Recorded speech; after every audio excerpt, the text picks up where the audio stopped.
Eh, la semana pasada les presenté un poco la monografía que va a tomar 5 puntos del examen.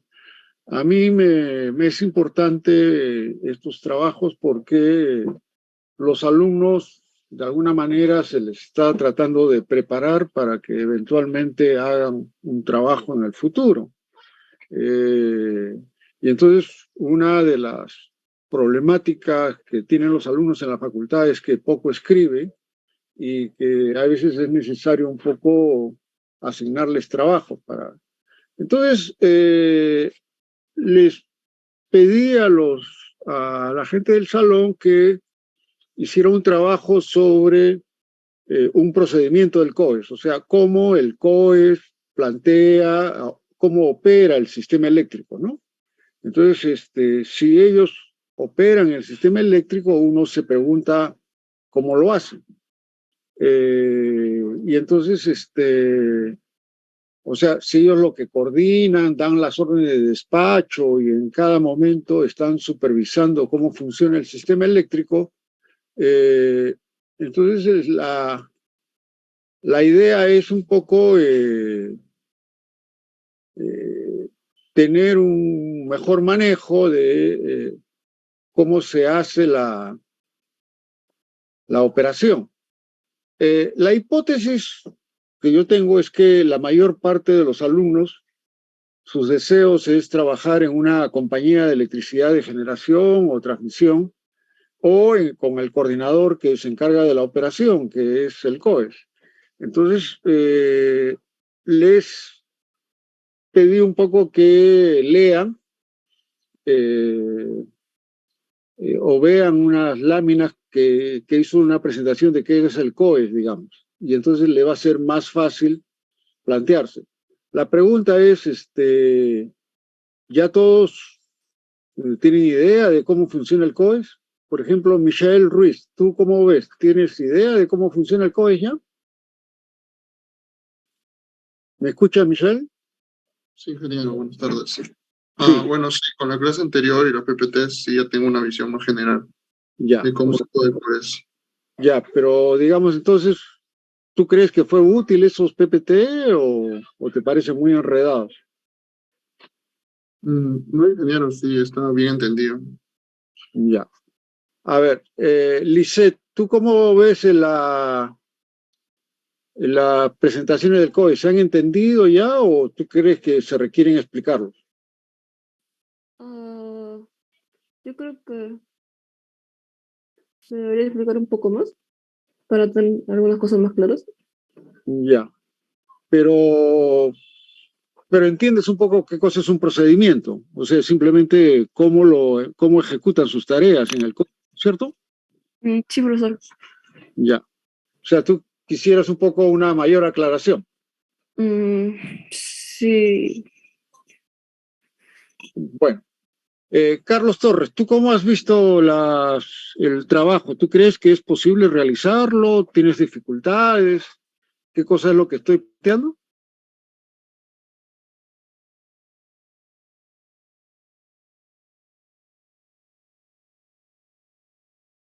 Ya, ok. Eh, Voy a intentar un poco hacer una rápida lectura de las láminas que hemos estado planteando, ¿no?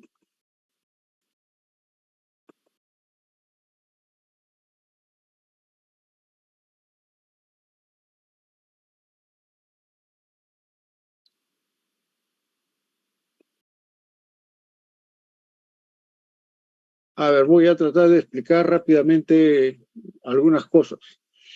Bueno, esta es una presentación de uno de los que maneja la operación hace 3 o 4 años y entonces, de alguna manera podría permitirnos un poco entender la problemática. Aquí habla de los organismos que se relacionan con el sector eléctrico. Hay el Ministerio de Energía y Minas o SINERMIN, y el COE es donde cómo opera el sistema tiene que ver con esas oficinas, digamos. Y entonces lo que dicen es que ellos coordinan la operación y planifican la transmisión. Coordinan la operación significa que son responsables de que tengamos luz, ¿no? O sea, las empresas tienen centrales, generan las líneas de transmisión, las empresas de transmisión simplemente tienen líneas ahí, pero quien coordina son ellos para que opere el sistema. Luego tienen una tarea de ver cuál es el futuro de la transmisión del Perú, o sea, hacen estudios para decir qué cosas se requieren en el futuro. Y luego administran el mercado eléctrico. Esto significa que la electricidad es una mercancía, entonces esto es como un mercado, entonces hay los generadores que venden, las distribuidoras que compran o los clientes libres que compran, y entonces ellos se encargan un poco de fijar cuál es el precio y cómo se vende, ¿no? Bueno, ya esto es la política, cómo estamos organizados. Y luego hablan de que tenemos una red nacional que produce tanto y su máxima demanda es tanto. O sea, deben estar en 7.500 más o menos, ¿no? Y entonces lo que suelen decir es que la demanda de potencia y energía va creciendo. Y entonces, claro,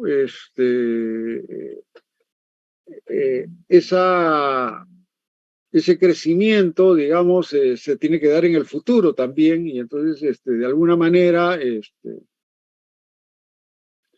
eso es una preocupación. Si va a crecer la demanda, habrá que colocar nuevas centrales, y entonces habrá que buscar que hayan nuevas centrales en el sistema. Bueno, sus áreas operativas, y este es un diagrama típico. Si ustedes se dan cuenta, ya entre la máxima demanda, no necesariamente es a las 7 de la noche, también podría ser a mediodía, sobre todo si hay mucho aire acondicionado, ventiladores que están conectados, ¿no? Y aquí les da una idea de cómo están los consumidores, digamos. Entonces, como se darán cuenta, la mayor parte de la energía se consume en el centro, 10% en el norte y 13% en el sur. Entonces, como ven, eso es el desarrollo, digamos. La potencia, hay muchas centrales hidroeléctricas que tienen un 40% de la potencia, el gas natural es 30%, digamos, de la potencia, y el RER es bastante pequeño, ¿no? O sea, la energía renovable es pequeña. Y luego hay centrales diésel bastante grandes, y entonces eso significa de que los precios con el diésel van a ser muy caros ahora que ustedes saben, ¿no? Entonces, bueno, lo que estábamos hablando de la máxima demanda, y acá tienen una idea de una época de estiaje. Estiaje es en la etapa donde hay menos agua en el río, y por lo tanto, si hay menos agua en el río, se tiene que generar más termoeléctrica. Pero como se dan cuenta, en esa época era 53% las hidroeléctricas y 43%. Y entonces acá ya sucede una cosa contraria. ¿Cuál es la cosa contraria? Se genera más, bueno, parece que me he hecho una equivocación. Acá la térmica es la azul y la roja es la hidroeléctrica. Entonces, en meses de julio, agosto, junio, como este mes, se produce más energía térmica que hidráulica. Y en épocas de avenida, o sea, cuando los ríos pasa mucha agua, casi el 70% de la energía que se consume proviene del agua y el 30% de las termoeléctricas. Bueno, simplemente la demanda, cómo se mueve la tensión. Si se dan cuenta, la tensión se mueve bastante, ¿no? La demanda es más regular, ¿no? A ver, ¿qué pasó acá? Yo estoy...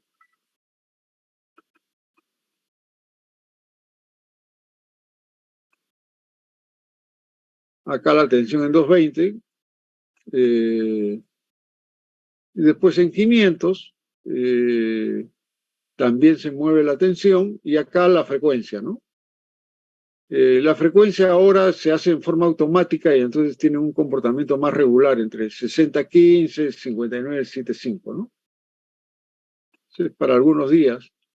Y entonces, claro, una característica la pueden ver acá, varía muy poco.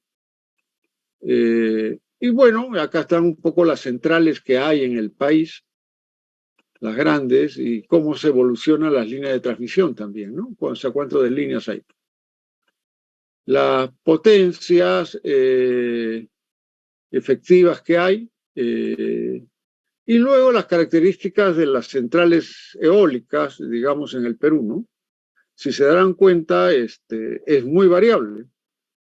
Entonces eso significa de que uno puede pronosticar, pero no necesariamente lo que pronostica se ejecuta, ¿no? Entonces se da un poco unas diferencias y habría que, estas cosas no son muy conocidas en el Perú, entonces habría que aprender un poco cómo se pronostica la generación de renovables, ¿no? Las solares son más estables, ya se sabe que a las 6 de la mañana comienza a brillar, ¿no? Pero a las 6 de la tarde desaparece. Entonces, esas características son importantes. Y entonces viene el problema, y en la noche, ¿cómo se hace, no? Simplemente no habría, ¿no? Y acá este es el precio de la energía en el mercado mayorista. En el mercado mayorista, como ven, no es constante el precio, varía, y hubo una época que tendía a la baja, ahora tiene tendencia a subir, ¿no? Acá son ya problemas que han habido en el sistema eléctrico y bueno, ¿alguna pregunta sobre eso? ¿No hay preguntas? Bueno,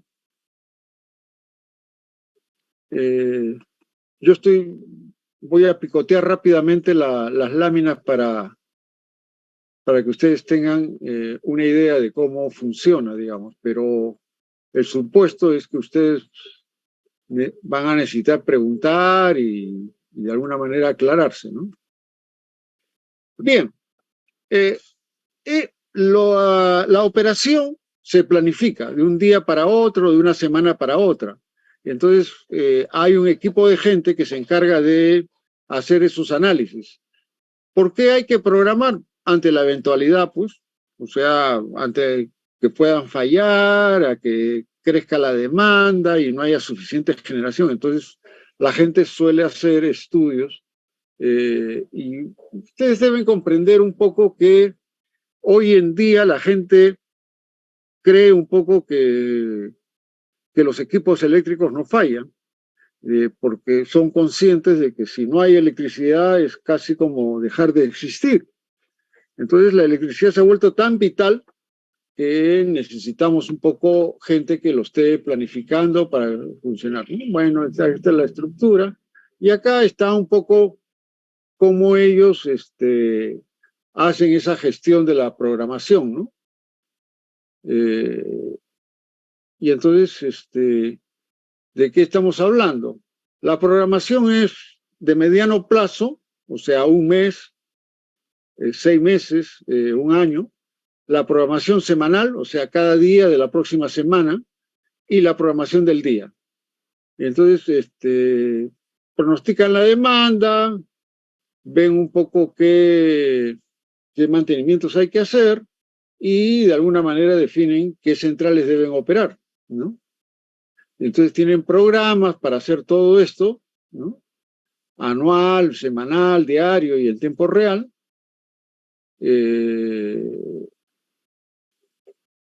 Y entonces,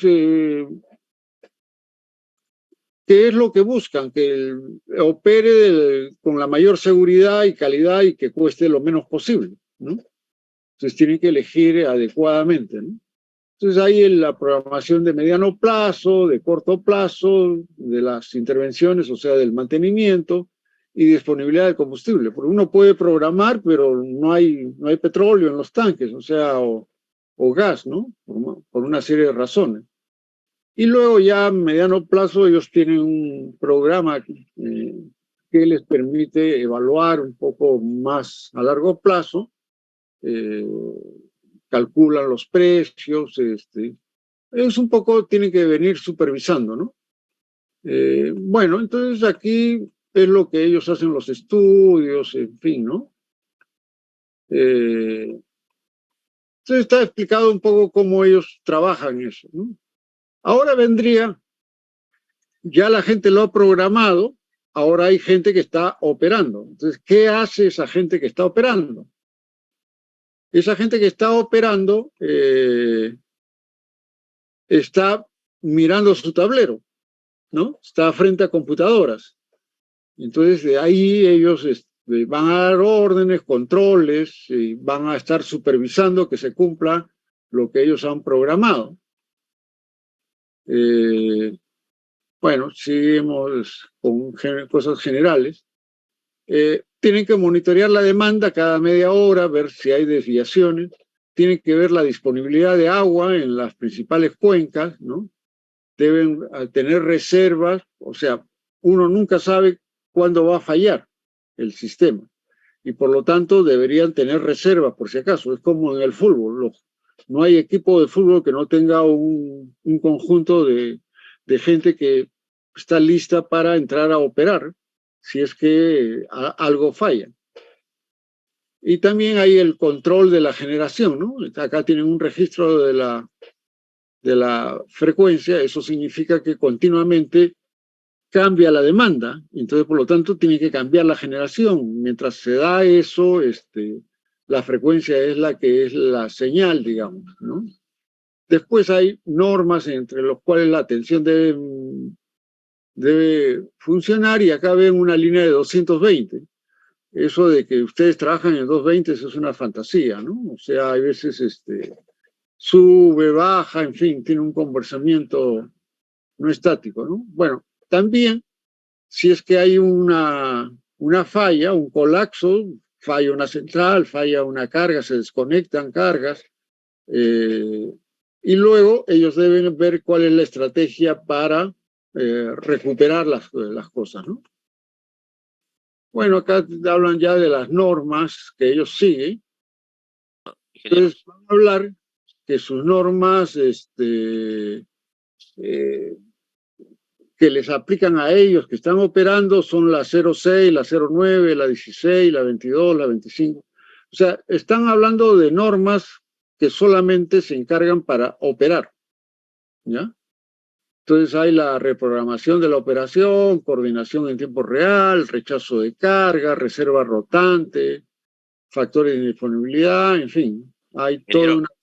Sí. Disculpe, no se nota lo que está compartiendo. Disculpa. Solamente esto, lo último que he estado... Sí, como un minuto creo. A ver, ya. Esta no la he mostrado, ¿no es cierto? No. Ajá. Sí, ingeniero. Ya, disculpa.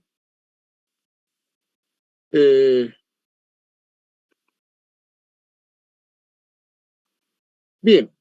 Está hablando de que hay una subcoordinación una sugerencia de coordinación y ellos se encargan de operar el sistema, ¿no? Tienen su tablero y están controlando las instalaciones que tienen a la derecha, ¿no? O sea, estos están en San Isidro haciendo turnos cada 8 horas y las instalaciones están evidentemente alejadas. Entonces tienen sus medios de comunicación con el cual se hacen los mandos, en fin, ¿no? Entonces, tiene que ver con el monitoreo de la demanda y del despacho, las reservas, el control de frecuencia, los registros de tensiones, si hay un colapso, cómo recupera, o sea, si algo falla y se queda desconectado, ellos cómo la recuperan. Y aquí hablan de las normas que ellos aplican y estábamos hablando de los procedimientos. O sea, para esa cosa que ellos tienen que operar, tienen que hacerlo en estas reglas, ¿ya? Entonces, si yo tengo una programación que hice para hoy día, es probable que lo que yo pensé la semana pasada no necesariamente se cumple, entonces tengo que reprogramar. La otra cosa es, bueno, pero yo estoy ahora operando en este momento, ¿cómo lo hago? Después tengo la norma de que, bueno, hay rechazo de carga, ha habido una falla y entonces se abrió el interruptor y han quedado ciudades y fábricas sin energía, ¿no? Luego, también debo saber cuánto de reserva debo tener, porque los equipos pueden fallar y entonces deben entrar otros a reemplazarlo, ¿no? Bueno, después habla de la indisponibilidad, de la hidrología, de los intercambios internacionales, en fin, todo eso que habría que... Entonces, hay, como les señalo, todos estos datos que ellos tienen, hablan de las contingencias que pueden tener del ducto de gas, porque a veces no hay gas. Hay centrales duales, centrales en reserva frío. ¿Cómo se hace cuando hace el mantenimiento de Mantaro? Mantaro es una central bastante grande. Y también deben saber qué centrales pueden arrancar sin necesidad de recibir energía. ¿Qué es lo que quiero decir esto? Todo está conectado y todo está funcionando. Hay centrales que están ahí paradas y arrancan porque reciben parte de la electricidad, digamos, que viene de una compañía de electricidad. Pero si hay un apagón, esa compañía de electricidad no puede, o ese generador no puede generar. Entonces necesitan para sus motores que arranquen, para que funcione todo el combustible, requieren a veces 10 megavatios y entonces es bastante grande la generación que se requiere. Y entonces, claro, se plantea que hayan unidades de arranque frío, ¿no? Lo que llaman un black start. Entonces, bueno, ¿por qué? Porque junto con la central grande hidroeléctrica pueden hacer unas pequeñas centralitas que les sirven cuando no hay energía, ¿no? Para poder arrancar. O tienen motores para arrancar, ¿no? Bueno, acá ven los tipos de fallas. En la costa falla mucho, dicen la contaminación de aisladores. Ustedes conocen bastante bien la costa, pueden señalar de los problemas de la humedad.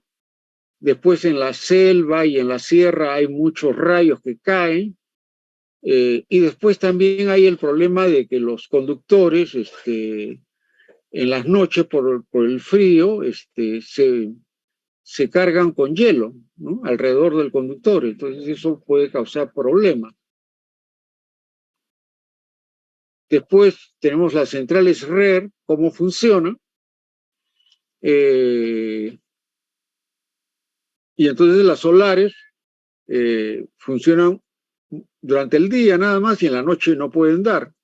Mientras que la eólica dura todo el día, pero va variando de acuerdo al viento, y el viento no es permanente todo el día, entonces eso es otro problema, ¿no?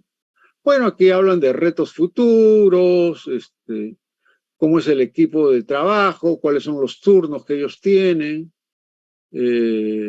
cuántos personal cuentan, qué herramientas tienen, ¿no? Su simulador, digamos, y bueno, los riesgos, ¿no? ¿Alguna pregunta?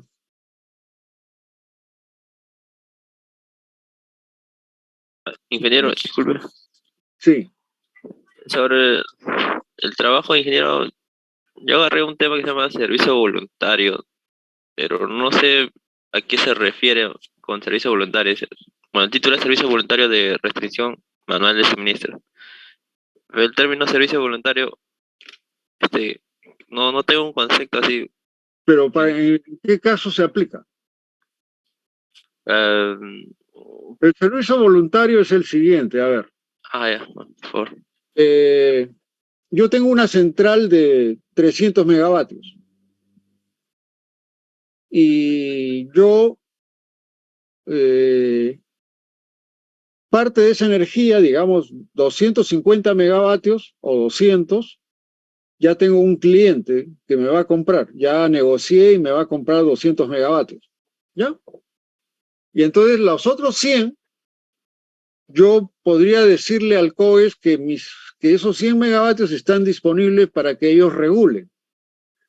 O sea, mi voluntad es que ayuden a regular, pero me tienen que pagar. ¿Cuánto me pagan? Y entonces eso es un servicio voluntario, Ah, ya. Muchas gracias. ¿ya? O sea, es que el sistema requiere reserva. Y entonces, si no dejas que algunas centrales, cuando falle una, haya otra que la tome, entonces tú dirías, bueno, pero gratis, no, pues, yo no estoy acá, no estoy acá para una beneficencia, estoy en un negocio, ¿no? Si ustedes quieren que yo parte de mi energía sea para regular frecuencia, ante eventuales fallas, me tienen que pagar, ¿no? Hay concursos, hay obligaciones, en fin, habría que ver la norma. Yo no conozco la norma. Sí, sí, gracias, ingeniero. Quería saber esa idea de servicio voluntario. Gracias. Es regulación de frecuencia, también el problema de la tensión también es otro problema, ¿no? Otra pregunta.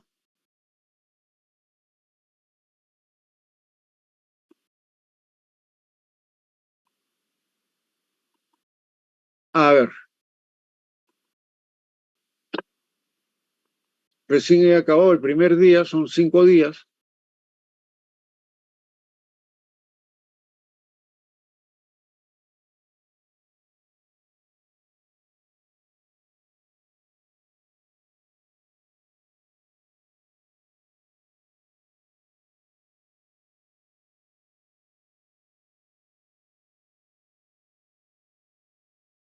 Bien, ya hemos visto que en la operación del COES, primero planifican cómo van a operar. O sea, tienen una subdirección de programación. Después, en tiempo real, ¿cómo lo hacen durante el día? Hay gente que está encargada de un tablero, de dar mandos, de recibir información, ver un poco la información que reciben, y, en fin. Pero una vez que ha acabado todo eso, debe haber alguien que haga una evaluación. ¿Se cumplieron las metas? ¿No se cumplieron las metas? ¿Se hizo bien? ¿No se hizo bien? ¿Lo que se les prometió que iban a operar, operaron o tuvieron que ser reemplazados por otro? O sea, alguien tiene que hacer la evaluación. Entonces, eso es lo que está organizado en el COES para hacer esa evaluación. Tienen que hacer la ejecución económica del despacho, determinar las horas que han estado indisponibles, la presencia, la disponibilidad, evaluación de los servicios complementarios, regulación primaria de frecuencia, regulación secundaria de frecuencia. También hay que ver un poco cómo han operado la red, ¿no? Cuánto dejaron entrar de despachar, porque si ellos estaban programados y no dan eso, alguien los tiene que reemplazar y le tiene que pagar. Después, cómo están las reservas frías, o sea, plantas que están ahí en reserva sin arrancar, y luego los intercambios internacionales, ¿no? Pero eso es una evaluación de la operación. También hay que ver la calidad, ¿no? Cómo se ha operado, la seguridad, ¿no? El análisis de falla, los riesgos de operación, el plan de restablecimiento, los procedimientos de maniobras, y bueno, un poco el entrenamiento de operadores, digamos, ¿no? Entonces acá tienen un poco cómo ellos explican los procedimientos, el 7, el 38, el 43, el 21, el 22, el 25, el 27 y el 42, ¿no? Entonces,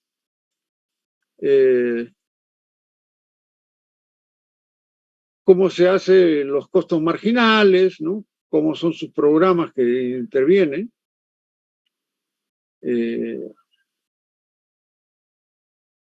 y van explicando cada cosa, ¿no? Cómo es lo de la frecuencia, qué cosa es regulación primaria, secundaria.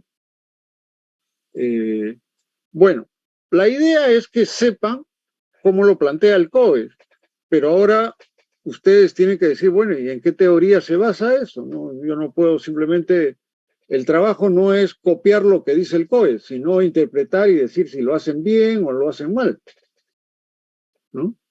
Pero para eso tienen que saber exactamente de qué se trata, ¿no?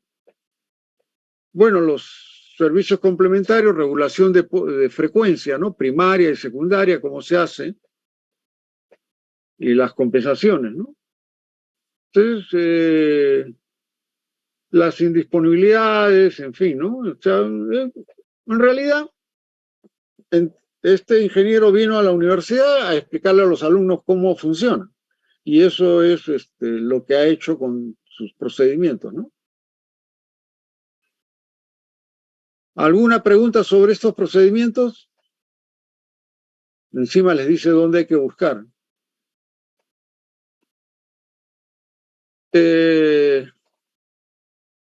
José Fernández, ¿ya la gente se inscribió ya para ver su monografía? Sí, ingeniero, nos falta creo unas 2 personas, creo. Ah, ya.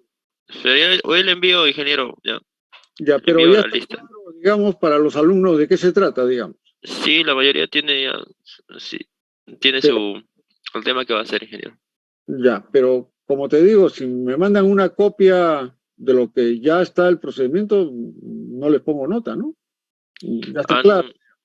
no, tenemos que leerlo y pues Tiene que leer, explicarlo. interpretarlo, verla y después, si se hace bien o en otros países cómo se hace, ¿no? O sea, les he mandado un poco, digamos, en el examen sería un problema de 30 minutos, ¿no? Como es un problema, como es una cosa que les he dado 3 o 4 semanas para hacerlo, bueno, ya pues en 3 o 4 semanas yo espero una buena monografía. Eh, y sobre todo que después la tengo que explicar. Entonces, para mí es bastante fácil que la gente me lo explique, ¿no? Porque ya me doy cuenta si saben o no saben. El error que he hecho en este ciclo es que en la primera parte del curso le dije, no, hagan ustedes, y la gente un poco que no, eh, que debí un poco pedir que lo expongan, ¿no? Para ayudarlos a corregir, digamos, algunos defectos que han tenido, ¿no? Pero en fin, ya pasó y lo que pasó, pasó.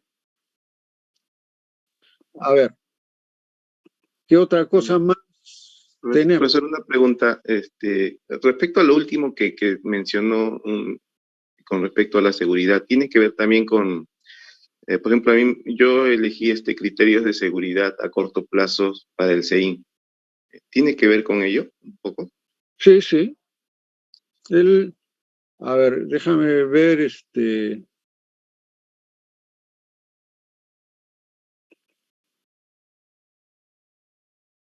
a ver, creo que acá me equivoqué.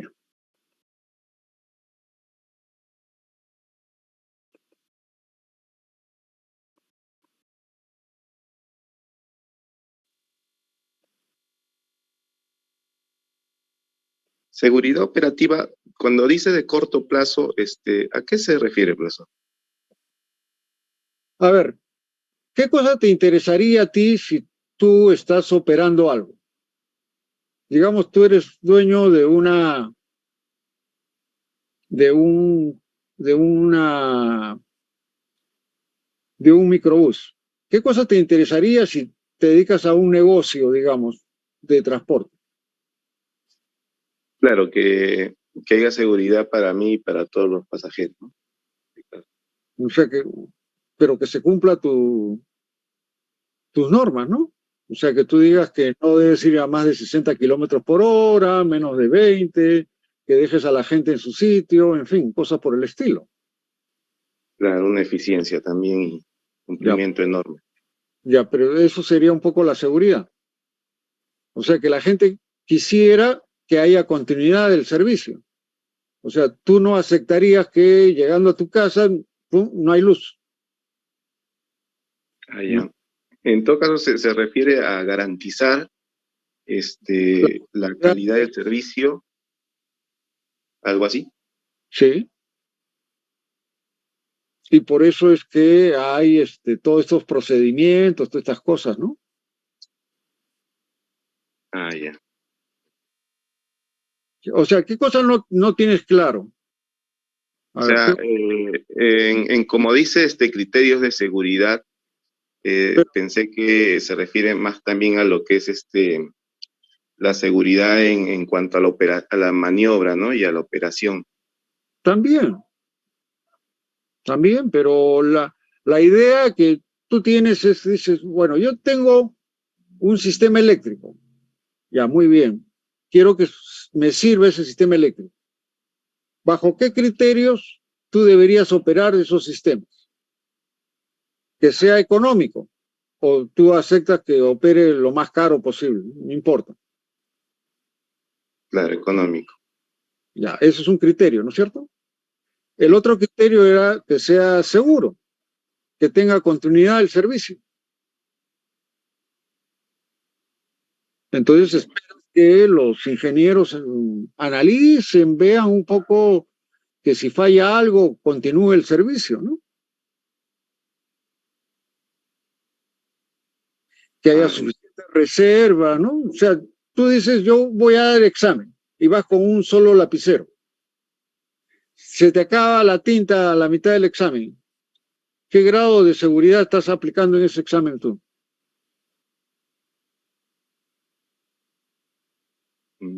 ¿Qué grado de seguridad? Claro. Bueno, te fregaste, no tener lapiceros de reserva, Ah, claro. ¿no? O sea, el criterio de seguridad es porque nadie se acepta que tengamos un servicio que falla, ¿no? O sea, tú te preparas para dar el examen y se va la luz y estás una semana sin luz. ¿Puedes sobrevivir o no puedes sobrevivir una semana sin luz? Bueno, en estos tiempos ya casi no se puede proceder. Ya pues, por eso te digo. Entonces, pero debe haber alguien que esté preocupado para que no pase nada. Ahora, siempre Claro. puede pasar, ¿no? Siempre puede pasar, pero tú te tratas de proteger, digamos. Profesor, y cuando se menciona a corto plazo, ¿se referiría entonces a una respuesta inmediata ante una posible falla o desabastecimiento? Claro, pero a ti, digamos, si te dice, analízame la seguridad al 2030, dices, pero ¿eso te interesa o no? No, bueno, sería ya de aquí a un largo plazo, ¿no? Pero eso, pues, ¿pero te interesa? No, o sea, la idea es ahorita, ¿no? Como se dice. Pues claro, pero estás operando, ¿no? Claro. ¿Por qué? Porque tienes una computadora y te dicen, oye, no hay luz. Francamente, ¿qué computadora, qué cosas vas a poder hacer, ¿no? Entonces, interprételo en términos de que ustedes quieren continuidad del servicio. Y por lo tanto, si quieren continuidad, debe ser seguro el sistema. Pero como tampoco tienen plata de todo el mundo, también quisiera que sea económico, ¿no? Que no cueste más de la cuenta. Ah, claro. Ok, profesor. Ya, pues, pero te digo así en forma práctica. ¿Tú dirías a una chica que has invitado al cine, lo llevarías al domingo o el día martes que los precios son más bajos? O sea, si la calidad de la atención del servicio que nos van a brindar es la misma, preferiría un día económico. Bueno, Pues, pero ¿acaso el martes te dan otra película? Es la misma película. claro, sí. O sea, Bueno, pagar menos, pero obtener la misma calidad. bueno, eso es en el fondo, ¿no? Lo que pasa es que tienes que verte ahora en una situación de que tú, para tu finalidad de tu vida, de tu negocio, requieres un servicio de calidad y tú estás dispuesto a pagar. Pero pagar por un servicio malo, bueno, yo prefiero tener mi propio grupo de electrógeno en mi casa si es que el servicio es malo, ¿no? Bien.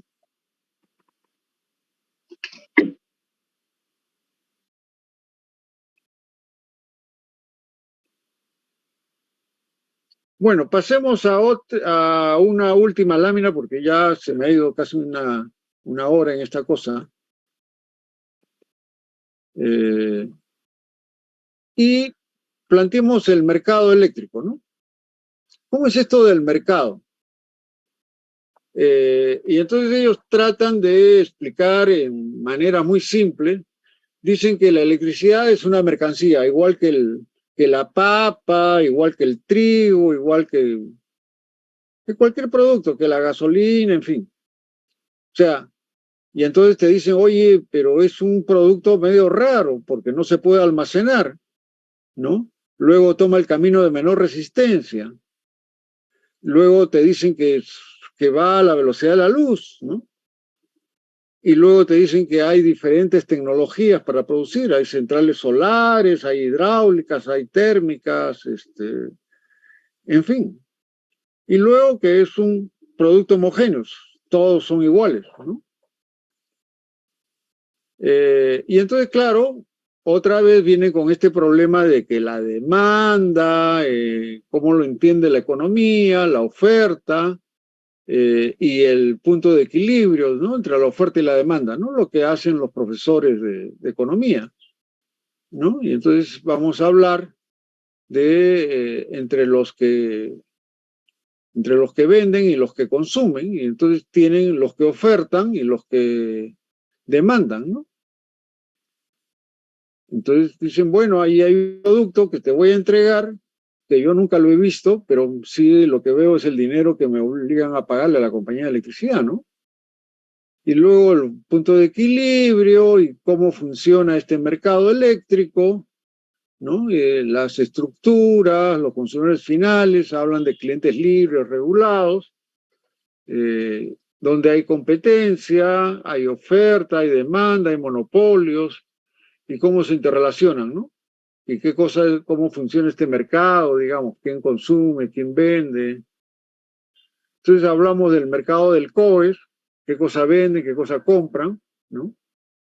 Y hay los diversos procedimientos, cómo determinan el costo marginal, ¿no? Los servicios complementarios, en fin, ¿no? La compensación por arranque y parada, ¿no? O sea, yo tengo una termoeléctrica. Primero arrancar no arranca en un minuto, puede demorar 3, 4 horas, pero tampoco cuando no se consuman no lo puedo apagar inmediatamente. Las máquinas requieren un tiempo para apagarse, ¿no? Entonces, bueno, entonces hay etapas que hay que remunerar. Después los que regulan tensión también hay que pagarles, ¿no? El costo de la regulación secundaria de frecuencia, o sea, máquinas que están ahí para pagar, y garantías que se exigen, ¿no? Bueno, yo ya me cansé de hablar, entonces ahora les toca a ustedes. José Fernández, no tienes más preguntas sobre el asunto, ¿no? No, por eso estoy leyendo Ya.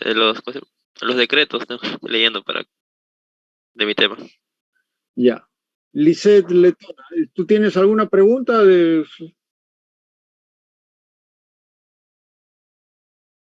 ¿Me escuchas, Lisette? Sí, profesor. ¿Tienes alguna pregunta sobre los procedimientos? No, no, Ya. por el momento no. Ya. Julio Montoro, ¿tienes alguna pregunta sobre los para el trabajo?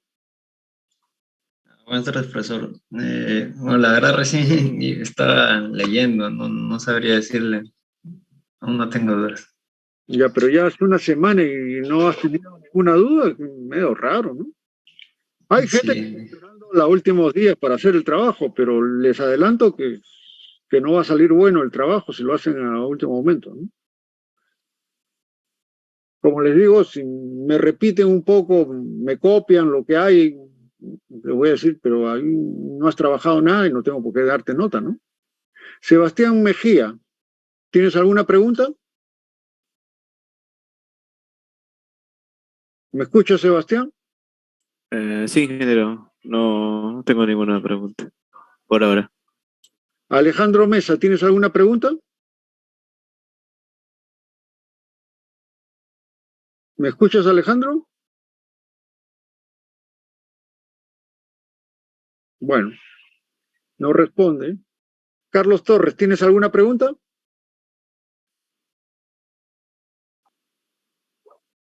¿Me escuchas, Carlos? Bueno, paramos unos 10 minutos para continuar, ¿ya?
Bien, continuamos ahora.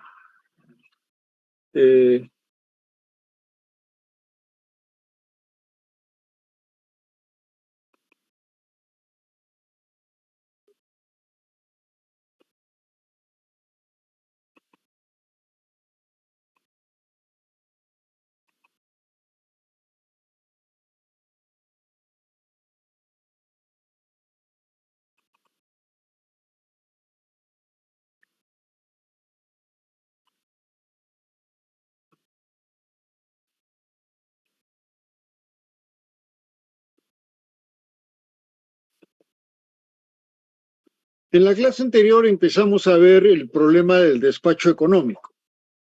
De alguna manera, lo que buscamos es que la operación sea lo más económicamente posible. O sea, que no cueste, o sea, que no operen principalmente las centrales caras, sino que principalmente operen las más baratas. Y ya cuando ya se están cargadas todas las baratas, empezamos las que cuestan un poco más y así hasta el último. Entonces, esto que parece sentido común, de alguna manera, tenemos que empezar un poco el análisis a partir de centrales térmicas. Entonces, en centrales térmicas uno puede tener la idea de que toda central térmica tiene una característica. La característica es cuánto me cuesta la central, digamos, para cada potencia, ¿no? O sea, hay una cantidad de combustible o de cantidad de calor que se requiere para producir determinada potencia y puede ser en BTU por hora o puede ser en kilocalorías por hora. Pero también la podemos determinar en dinero, cuántos soles o dólares cuesta por hora, digamos, ¿no? Es probable que toda central térmica tenga una potencia máxima y una potencia mínima. Es como un auto, ¿no? Un auto, le dicen que puede ir hasta 130 o 140 kilómetros por hora y para eso consume una cantidad de combustible, pero si va a 20 kilómetros, también le dicen, oiga, usted consumiría tanto de combustible. Entonces hay una característica que se supone que ustedes lo han visto en un laboratorio, cómo funcionan las máquinas térmicas, y si no lo han visto, bueno, el sentido común les dice que hay una potencia mínima que funcionan los carros. Un carro usualmente no se espera que funcione a una velocidad baja, igual sería una central. Sería antieconómico que ustedes tengan un carro y en vez de ir a 60 kilómetros fuesen a 6 kilómetros por hora. Porque gastarían mucho combustible y avanzarían muy poco, ¿no? Bueno, entonces ahí está característica entrada y salida, a partir de esta curva, para cada punto se puede tomar la derivada, ¿no? Y a eso le llaman tasa de calor incremental, ¿no? Vamos a encontrar otra curva, digamos, de la derivada de H con respecto a P o la derivada de F con respecto a P, que nos va a señalar su crecimiento. También podemos tener la inversa de la eficiencia, que es la tasa de calor neta, ¿no? Entonces es H sobre P, y entonces es una característica que ustedes se dan cuenta, a más alta potencia, o sea, potencia máxima, se consume menos calor por unidad de potencia. Y entonces eso permite un poco señalar por qué es que conviene que se trabajen las plantas a su máxima capacidad. Bien. Entonces, habíamos estado viendo en la clase anterior el despacho sin pérdidas. O sea, tengo 3 centrales, o digo N centrales, y estas N centrales de FU, la central 1, la central 2, la central 3, cada uno le entra combustible a su caldero y sale una potencia en el eje, ¿no? Entonces, sumado en la barra, hay una resultante, una carga que hay que...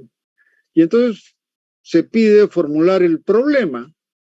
Lo que buscamos es minimizar la suma de generaciones de las centrales, sumatorias de F1, F2, Fn, y cada uno es función de una potencia, P1, P2, ¿no?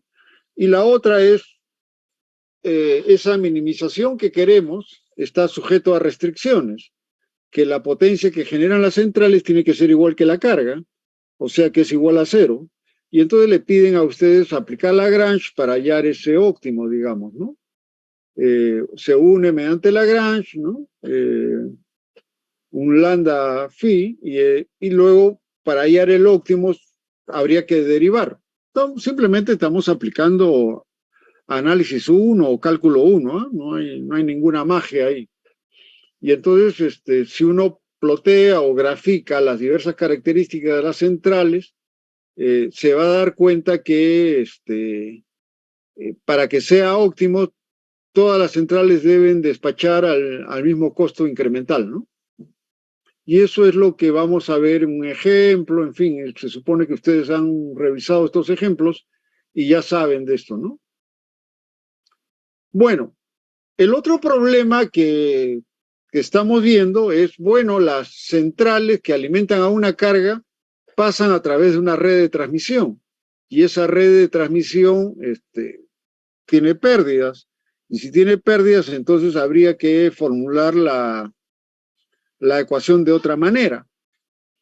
¿Cuál sería la otra manera de formularlo? Bueno, de todas maneras nos interesa que la sumatoria de costos de combustibles en las centrales sea mínimo posible. Esa es la mínima función. No nos interesa tanto si la pérdida es alta, baja, eso no es nuestro problema. Lo que es nuestro problema es la plata que sale de nuestro bolsillo, y la plata de nuestro bolsillo sale en función de cuánto combustible consumimos.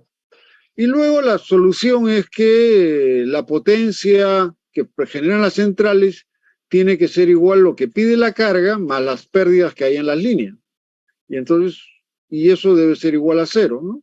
Entonces también se vuelve a aplicar Lagrange y nos sale una expresión un poco más complicada, ¿no? La derivada de Fi con respecto a P sub I es lambda por 1 menos la derivada de las pérdidas con respecto al P sub I. Y bueno, ahora ya tenemos la ecuación de coordinación que queremos resolver y también tenemos la restricción. Y entonces hicimos un ejemplo en la clase anterior explicando un poco de qué se trata, ¿no?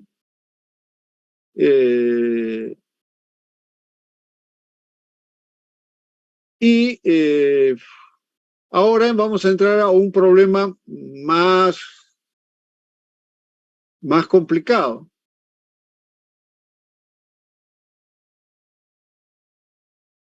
Es lo que el COES llama predespacho o compromiso de unidades, se dice en inglés, ¿no?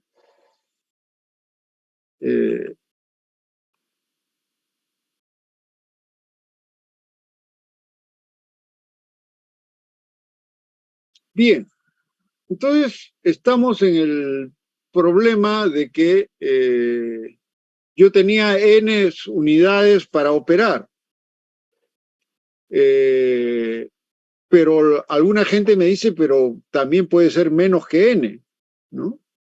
Y entonces habría que ver cuántas son suficientes y si es económico, ¿no? Entonces hay que ver un poco qué técnica se usa para programar, digamos, y decidir qué cosa es conveniente. Entonces, la manera más fácil de entenderlo es haciendo un ejemplo.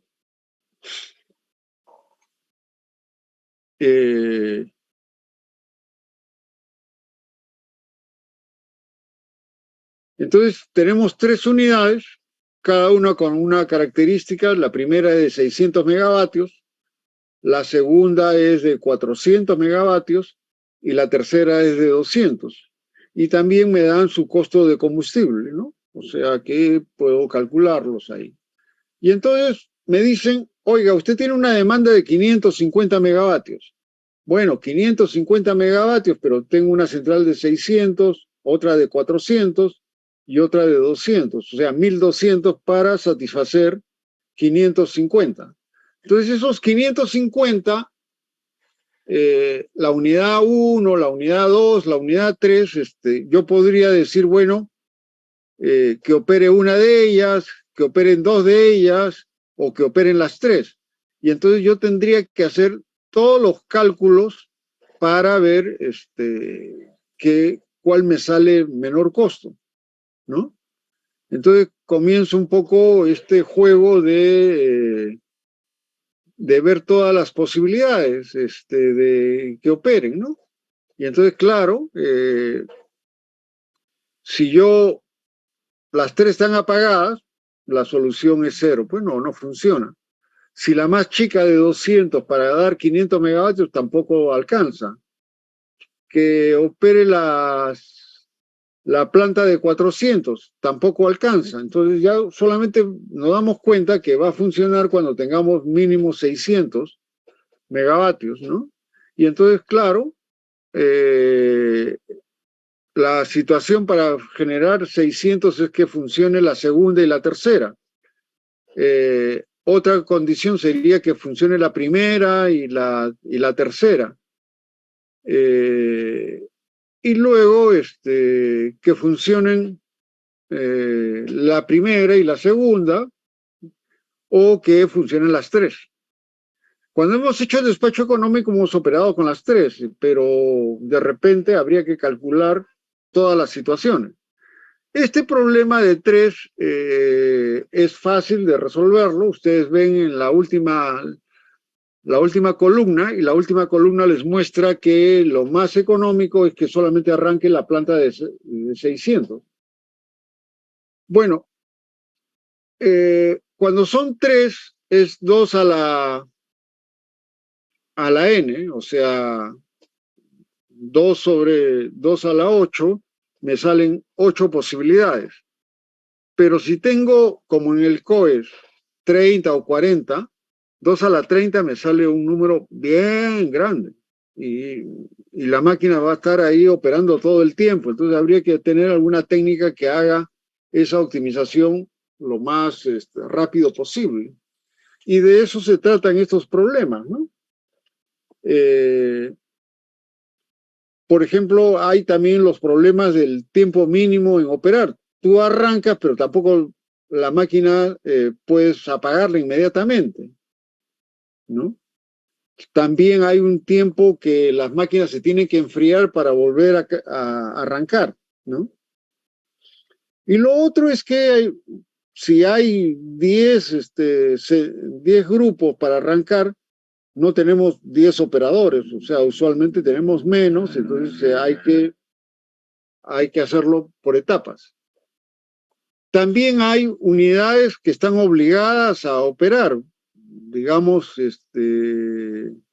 si a alguna le pasa agua todo el tiempo, bueno, ustedes no pueden decir no me sale económico tenerla, o sea, lo más conveniente es que continúe operando.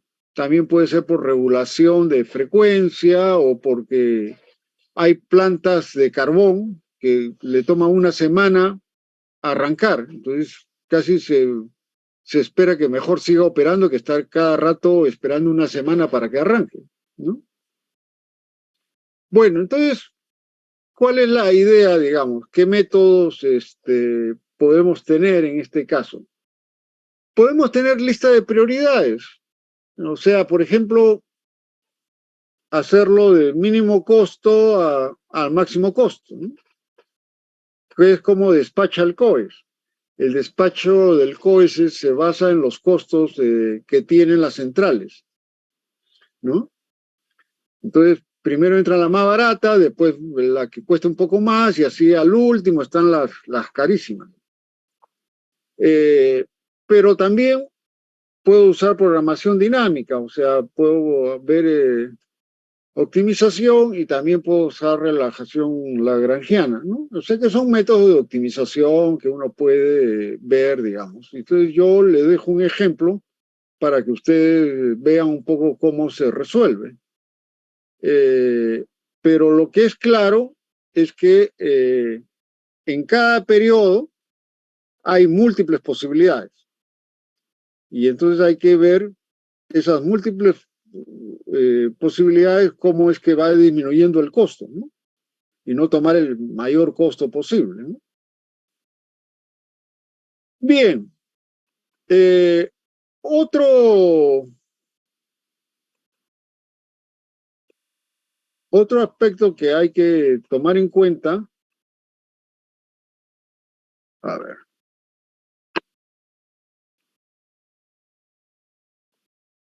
es el problema del take-on pay. Take-on pay, que significa lo siguiente.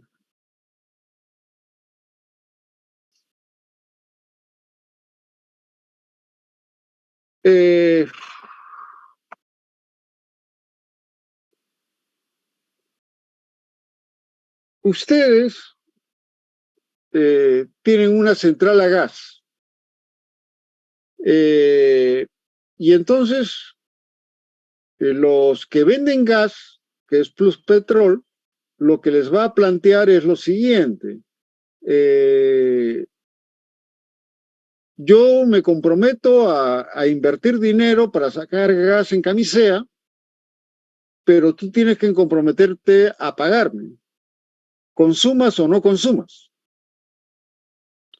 Ustedes les puede parecer esto injusto, pero también el problema es que habría para las centrales térmicas que usan gas natural, habría el problema siguiente, que hay meses en que las hidroeléctricas tienen agua y hay meses en que las hidroeléctricas no tienen agua en el Perú. Entonces estamos hablando de centrales que tienen agua cuando son meses de avenida, enero, febrero, marzo, y en épocas de junio, julio, agosto, septiembre, no hay agua en el río. Y entonces la pregunta es, bueno, si yo soy productor de gas, vas a usar mi gas todos estos meses, pero en los meses que tú tienes agua, tú vas a decir, ya yo no voy a usar el gas, pero el que hizo el hueco para sacar el gas y el que hizo el tubo para transportar el gas, dicen, pero asiste sin utilizar esa instalación, tú la tienes que pagar. ¿Les parece justo eso o no les parece justo? Que se pague cuando no se puede utilizar. ¿Cómo lo ves tú, Sebastián Mejía? ¿Tú crees que hay que pagar o no pagar? Yo creo que no, ¿no? Porque no se está utilizando. Sí, pero a ver, vamos a suponer de que tú te vas a casar mañana y hace una semana has contratado a la orquesta para la fiesta, que es mañana. Y resulta que la novia se enferma y por lo tanto hay que postergar el matrimonio. ¿Qué le dices a los músicos? ¿No te pago? Se debería pagar, ¿no? Pero para cuando toquen los músicos. Pero si tú ya me separaste y yo podía haber ido a otro lugar y tú ahora me dices que no se paga porque se ha enfermado la novia.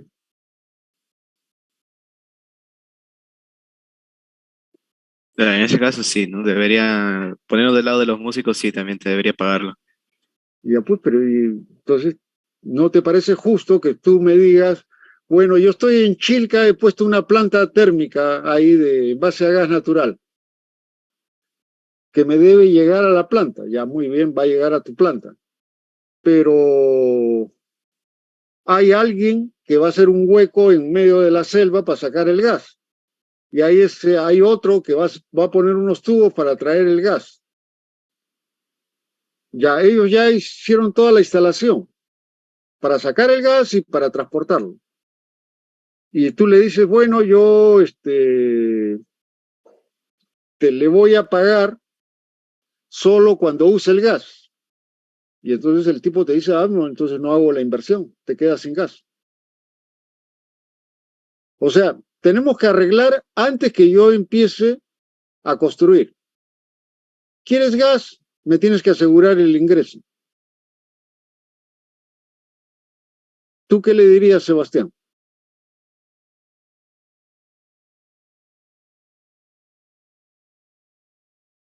¿Me entiendes la pregunta, Sebastián, o no me entiendes?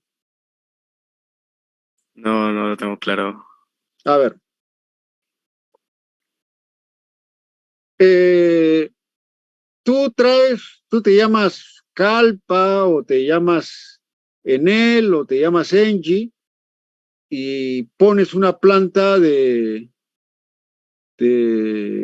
gas natural en Chilca, al sur de Lima, un poquito más allá de Pucusana.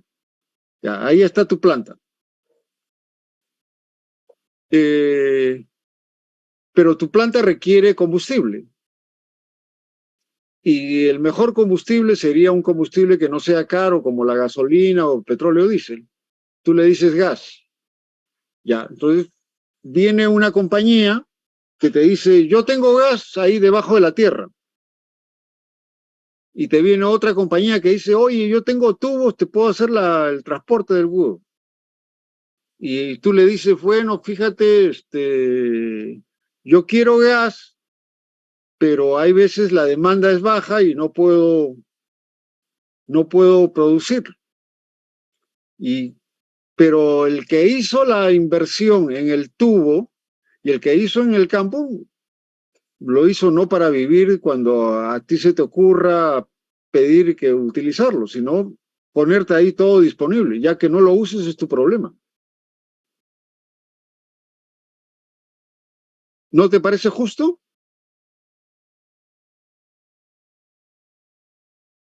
A ver, ¿qué piensas tú, Sebastián?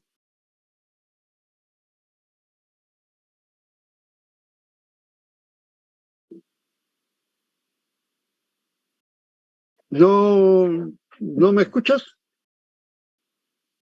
Sí, sí, lo escucho. Ya, pero por eso, pues, ¿cuál sería tu propuesta? Él ya hizo el tubo, ya. Él ya hizo el hueco para sacar. Si tú no lo usas, él va a perder plata. Entonces, él arregla antes. Antes de empezar a construir, te dice, ¿me firmas un contrato? ¿Sí o no? Si tú le dices, no, te voy a pagar cuando use el gas, entonces el tipo nunca te pone seguro que vas a tener gas. Claro, se debería pagar por todo el tiempo que lo va a usar, ¿no? O sea, ¿No? por lo que le está produciendo. Ya si lo usa o no es problema del usuario. O sea, a ver, eh, yo te pongo el ejemplo más complicado todavía, o más simple.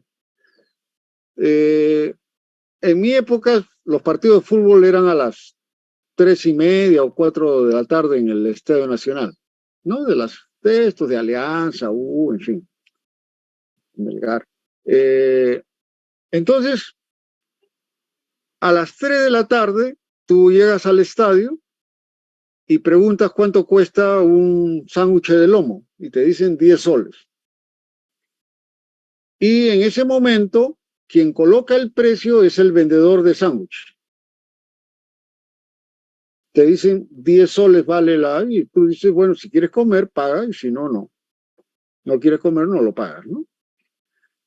Pero ya acabó el partido, ya estamos a las 6 de la tarde y te encuentras con la misma persona que vende sándwich y te dice, te vendo el sándwich a 5 soles. ¿Tú lo comprarías?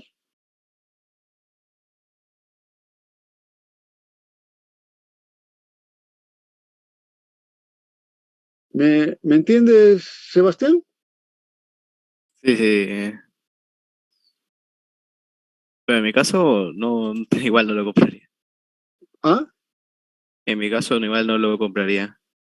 Pero si tienes que comer, ¿cómo haces? Tú dices, no, no lo compras. Tú entras al estadio y todos los vendedores se han puesto con que es 10 soles a las 3 de la tarde. Y a las 6 de la tarde, cuando ya acabó el partido, tú ves que te están pidiendo 5.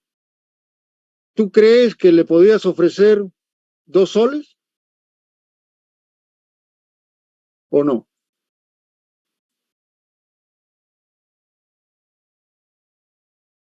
El precio igual lo está poniendo el vendedor, pues, ¿no? No. ¿Y qué se hace si si él pone el vendedor, se regresa a su casa con los sándwiches? Claro, se le podría ofrecer menos entonces. Es mejor a que venda a que no le compre. Ya, pues entonces la lógica es que antes del partido quien coloca el precio es el vendedor y después del partido quien coloca el precio es el comprador. Claro. ¿Te parece lógico o no? Sí, tiene cierta lógica, sí. ¿Ah? Bueno, yo voy a una fiesta y me dicen que la tarjeta son 50 soles a las 8 de la noche en la entrada. Pero hay veces voy con unos tragos encima y llego a medianoche. Y le digo al boletero, oye, te doy 10 soles y me dejas entrar. ¿Le deja entrar el boletero o no le deja entrar el boletero? Sí, sí, lo deja entrar. Ya pues, entonces, lo que te trato de decir es que antes del partido, quien coloca el precio es el vendedor. Después del partido, quien coloca el precio es el comprador. Ahora, con el gas, tú le dices a Plus Petrol, oye, métele $1.000 millones para sacar ese gas. Y al que hace el tubo también, oye, fíjate que son 500 millones. ¿Tú crees que meten la plata así sin asegurarse que le van a pagar? No, deberían asegurarse antes. Ya pues, Deberían firmar contratos o midiendo los factores y todo lo que va a pasar. eso en inglés se llama take or pay. ¿Ya? ¿Lo tomas o lo pagas? Entonces, estamos,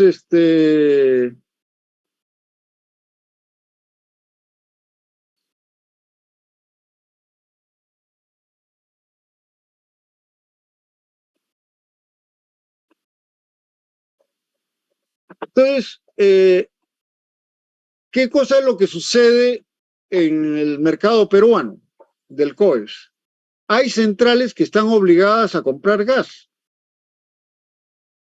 que ya han comprado el gas, y hay otras centrales que no necesariamente funcionan a gas, funcionan a base de petróleo, y entonces cada vez que requieren petróleo van y compran, ¿no? Entonces, debería haber un sistema que se despache tomando esa situación, ¿no? Que hay centrales que necesariamente tienen que operar. Por ejemplo, una central nuclear, tú no le puedes variar la carga. Entra con 400 y ya eso tiene que estar ahí. Entonces hay que tomar en cuenta cómo se despacha en esos casos, ¿no? Qué cosa se minimiza, digamos, basado en que la sumatoria de todo eso debe ser igual que la disponibilidad de energía, ¿no? Y entonces aquí se usan varias técnicas para resolver ese problema. Bueno, entonces ahora acá llegamos a un problema más complicado que el take or pay, que es el problema de las hidroeléctricas.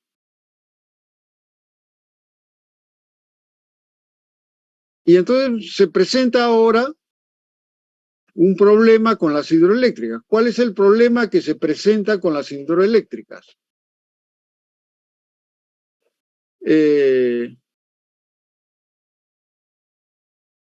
La pregunta es, ¿cuál es el valor que tiene el agua o el agua con la cual producen las centrales? A ver,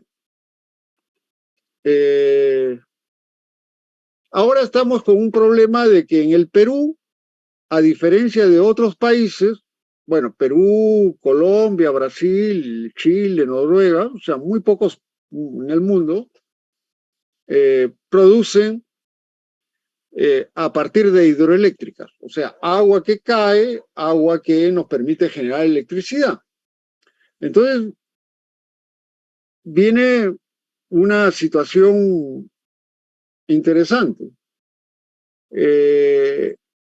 ¿Cuál es el costo del agua? ¿Tiene un precio el agua? Marco Ruiz, ¿tú crees que hay un precio del agua? ¿O el precio es cero? El agua natural no, profe, no tiene precio. Pero ahora tienes una situación interesante. Si tú guardas agua en los meses de enero y lo sueltas en el mes de agosto o julio, ¿crees que el agua vale igual? ¿Nada? No, por la sequía que hay, no, a veces en la sierra peruana no, el agua se vuelve más escasa y aumenta, tengo entendido, un poco el valor. Ya pues, pero ¿cuánto pagarías tú por esa agua, digamos?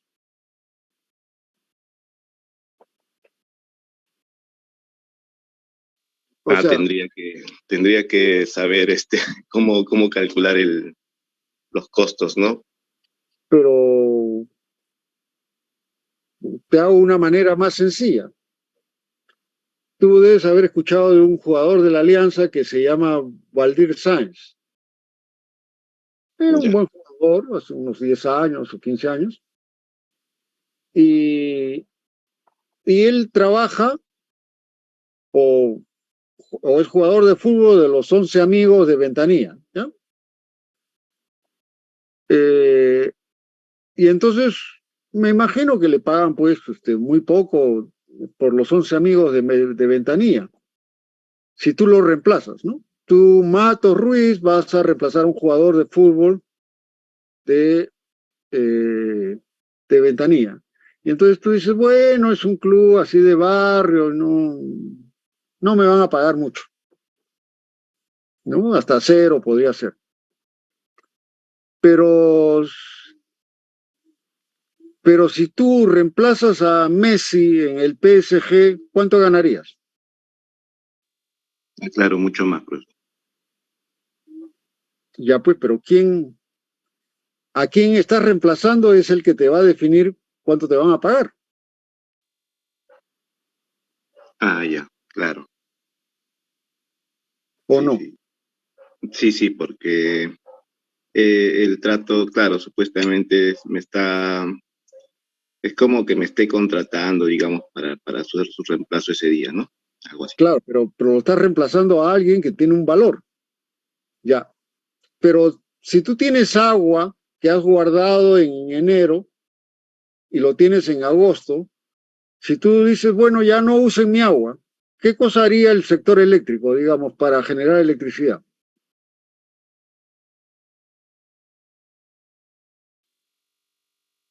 Utilizar el agua reservada, profesor. No, pero si no te lo quieren comprar, ¿qué cosa haría? ¿Quemarían petróleo o no quemarían petróleo? Ah, ya. Buscarían otra forma, ¿no? De Pero generar. pero solamente te quedan las térmicas. Sería petróleo. Claro, sí, Entonces, esa agua si no le pagas el equivalente a petróleo, no puedes utilizar esa agua.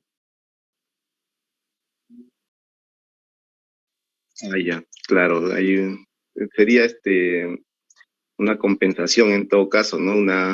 No, ¿a quién estás reemplazando? Vales por a quién reemplazas. Si estabas reemplazando a un jugador de ventanilla, no valías nada.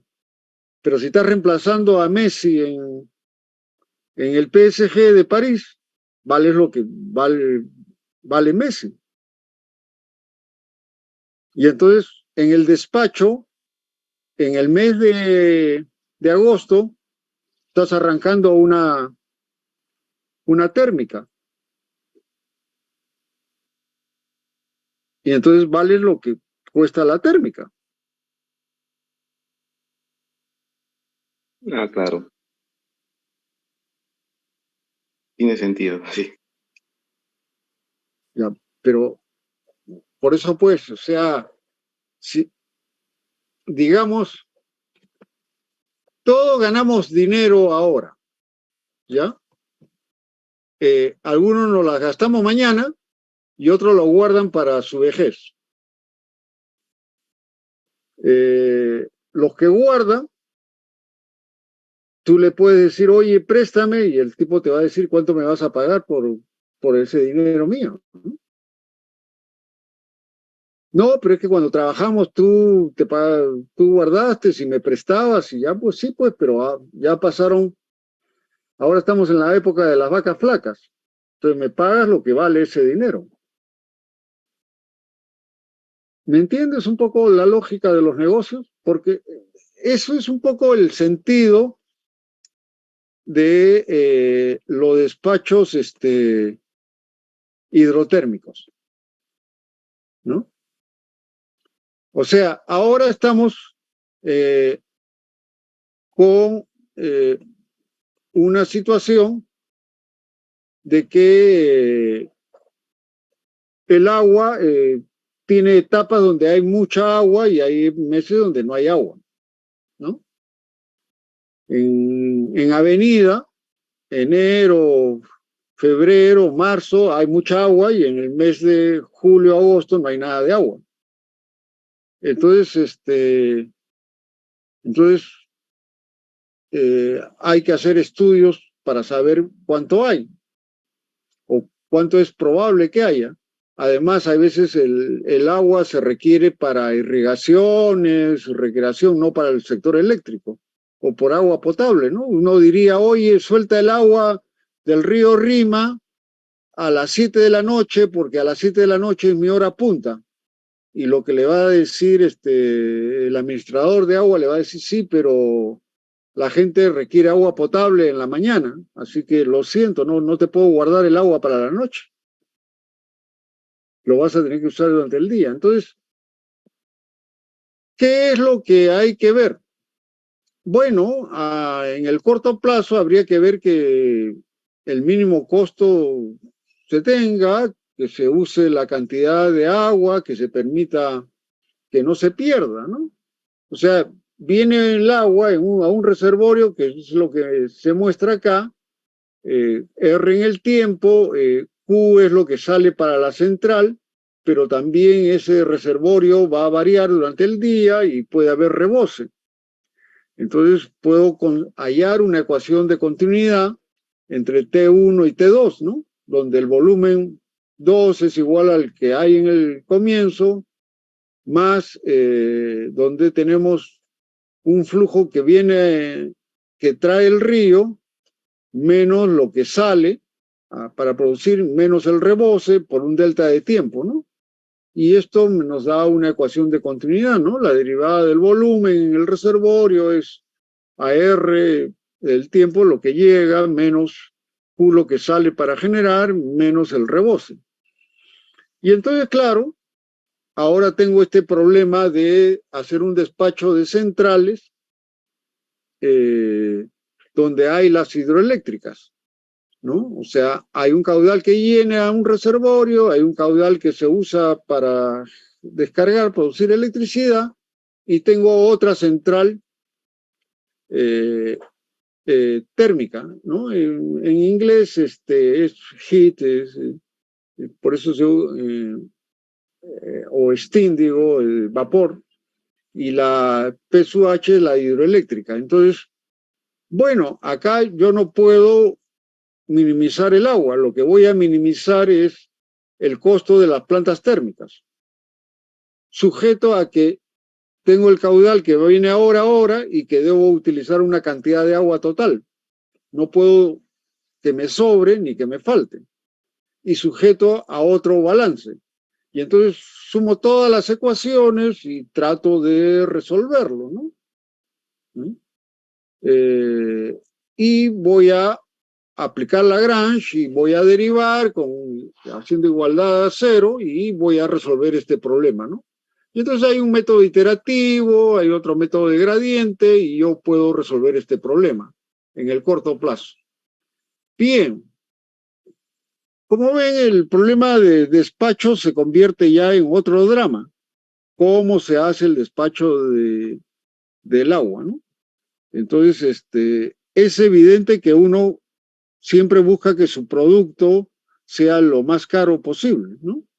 O sea, ¿por qué? Porque las hidroeléctricas, en el mes de enero, febrero, todas las hidroeléctricas les sobra agua. Les sobra agua, ¿no? Entonces, ¿cuánto vale la energía? Cero.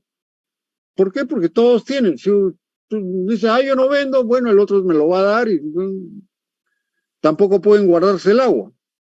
Los que sí pueden guardar, que pueden tener un reservorio como el lago Junín, lo pueden guardar para los meses de que hay estiaje, o sea que no hay agua, y ahí pueden hacer un mejor negocio. Pero eso supone que uno puede tener reservorios, y reservorios profundos, ¿no? No como el lago Junín, que cuando brilla el sol se levanta todo el agua porque es poco profundo el lago Junín, ¿no? La parte más profunda creo que tiene 4 metros o 5 metros, no es muy profundo. Entonces cuando el sol brilla, se levanta una buena cantidad de agua, ¿no?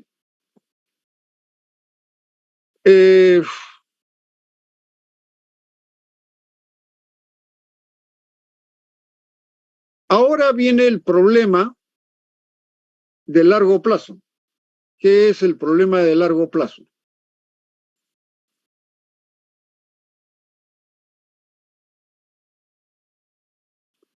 El problema de largo plazo es que nadie sabe cuánta agua va a haber el próximo año. O sea, puede haber agua como no puede haber agua. Y entonces nos encontramos con una disyuntiva. Esa disyuntiva es relativamente complicado porque si no sabemos si va a haber agua, entonces cuando hagamos una programación tendríamos que hacer una programación estocástica, asumiendo que haya o que no haya agua, ¿no? Y va a depender un poco de las estadísticas y de los criterios que tenemos que tener, ¿no? Entonces, uno puede tener registros de 30, 40 años, 50 años de agua que ha pasado por los ríos, pero a partir de eso ustedes no pueden decir el próximo año va a haber agua. Pueden hacer un análisis diciendo que hay una probabilidad que haya, pero no pueden asegurarme que haya agua, ¿no? Entonces, por ejemplo, veamos el despacho térmico, ¿no? Yo tengo 3 centrales, C1, C2, C3, y tengo una demanda, digamos, para satisfacer, ¿no? Tengo una demanda de 25 megavatios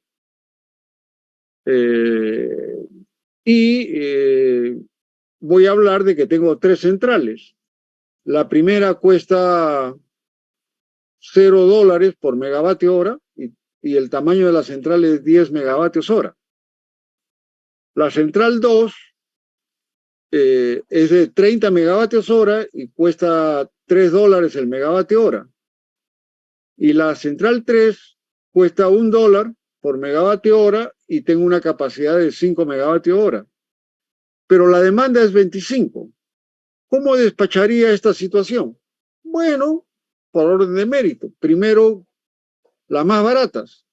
¿Cuál es la más barata? Una central que cuesta $0 megavatio hora. Bueno, una hidráulica, digamos, no cuesta nada, cuesta 0 y le ponemos 10 megavatios hora, pero solamente puede dar 10 y la demanda es 25. Bueno, entonces que entre ya no la que cuesta 0, sino la que cuesta $1. Si entra la que cuesta $1, entonces ya entra 5 megavatios hora.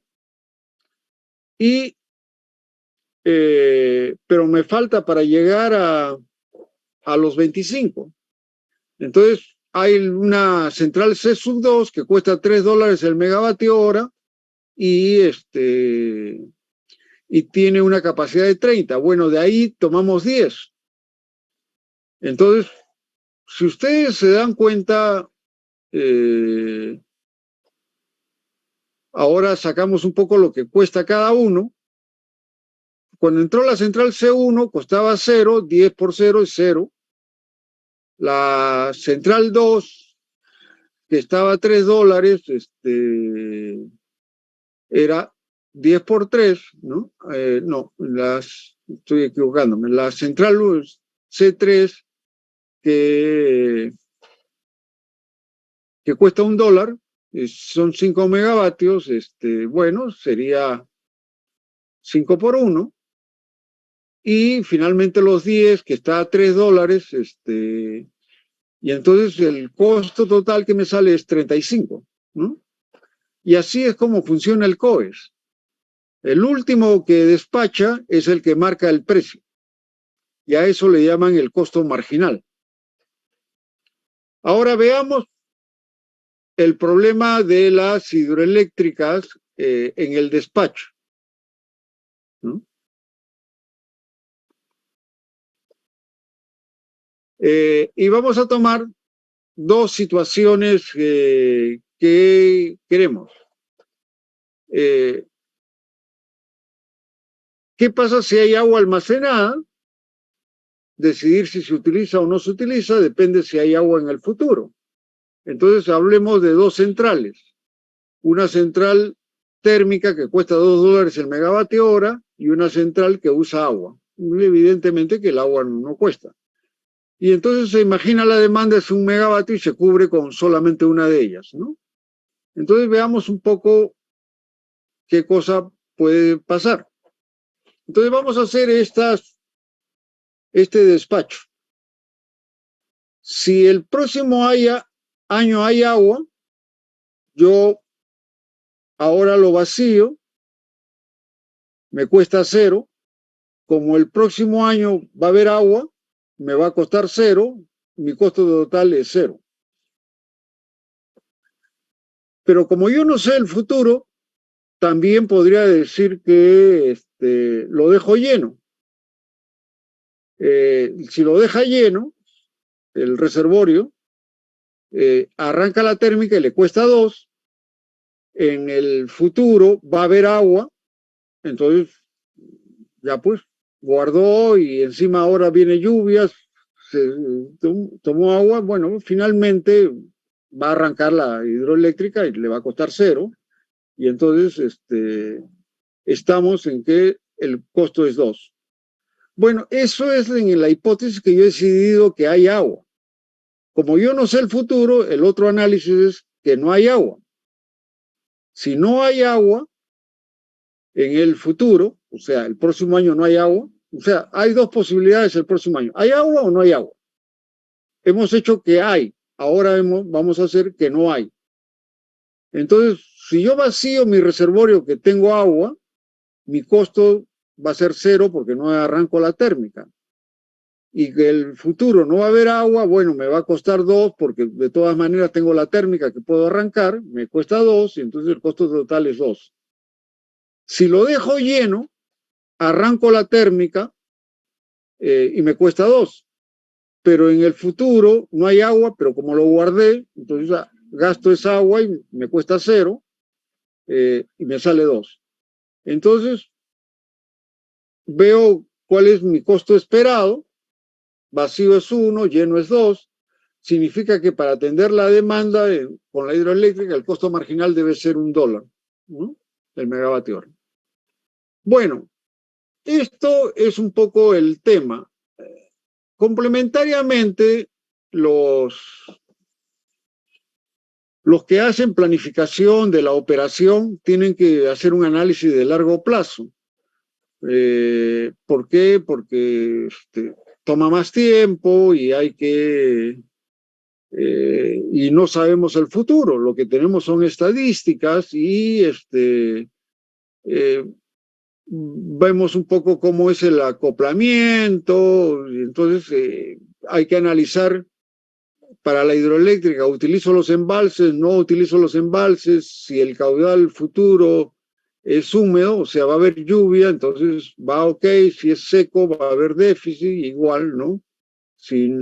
Entonces, voy analizando todas estas alternativas y de alguna manera voy a hallar el valor futuro del agua, ¿no? Y entonces, eso se los dejo para que ustedes lean.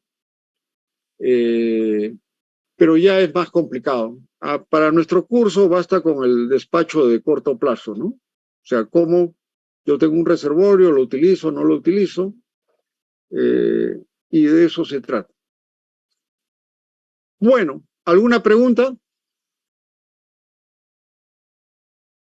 Lo que trato de explicar ahora es rápidamente cómo se hace el despacho de centrales térmicas y cómo se hace el despacho rudimentario de un despacho hidrotérmico. En la próxima clase voy a hacer algunos ejemplos numéricos y ustedes van a un poco entender mejor el problema. Pero ya en la próxima clase vamos a ver cómo es esto del mercado eléctrico, cómo es que la energía se vende, qué cosa es el costo marginal. Vamos a tener una cosa rápida, pero es cómo funciona en el país. ¿Alguna pregunta? Bueno, si no hay, yo calculo que esta semana otra vez estuve problemas de salud, pero ya mejoré. Es probable que el lunes vaya a la universidad a entregar los exámenes. Ok, nos vemos la otra semana.